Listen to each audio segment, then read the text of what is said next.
l'attaque. À l'attaque. À l'attaque, à l'attaque, à l'attaque.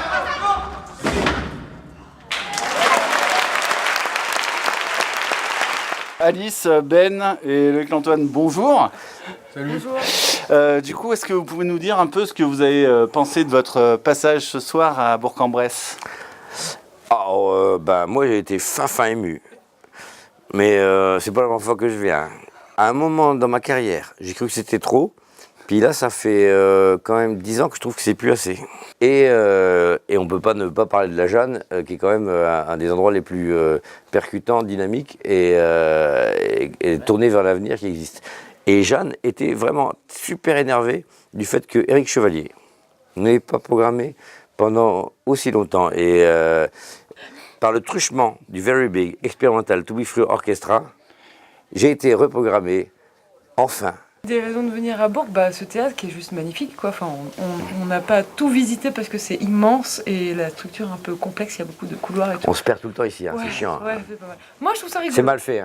Mais je trouve pas ça chiant, je trouve ça rigolo. Mais quand tu as envie d'aller au cabinet, excuse-moi, Ouais, moi par j'ai un contre, peu la dysenterie, c'est un peu compliqué quand tu ne trouves pas les cabinets.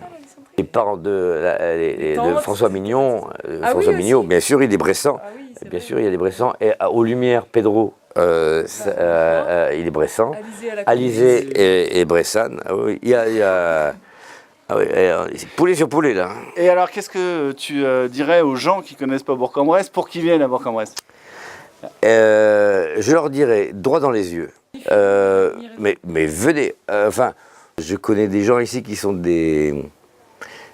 comme j'en ai des copains à la maison, des phénomènes, des gens fabuleux, des petites légendes qui tournent comme moi je les connais à Lille chez mes potes, ou comme j'en ai connu à Ivry quand j'ai démarré ma petite carrière à Paris. Si je vous dis imaginerie, qu'est-ce que ça vous évoque?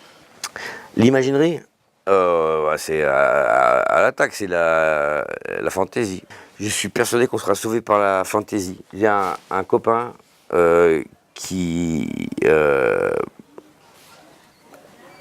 bouleversé m'a raconté une interview de Jean-Pierre Mariel qui avec sa voix superbe, je sais pas quel âge il a, il doit avoir 80 balais bien tapés, avec toujours la même superbe voix.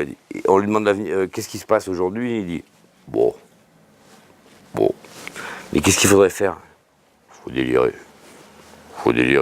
L'imaginerie, moi ça m'accompagne de ça, c'est-à-dire qu'à un moment, si aujourd'hui on ne se remet pas en situation de fantaisie, on est foutu. Cette petite fantaisie avec ses petites lunettes, voilà, on va de l'avant. C'est-à-dire que normalement, je t'ai vu avec ton regard sévère tout à l'heure en disant, tu avais un regard de proviseur terrible, avec ses lunettes de soleil un petit peu rock and roll.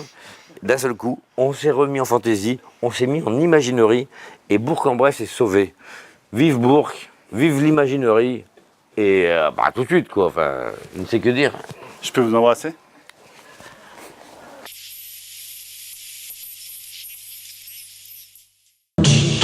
Franchement, je te trouve très beau, mais ma femme, elle est mariée, elle va arriver. Voilà. Et sinon, moi, t'aurais une grosse paix, il n'y a pas de problème. Franchement, je te trouve beau, mais vous deux aussi.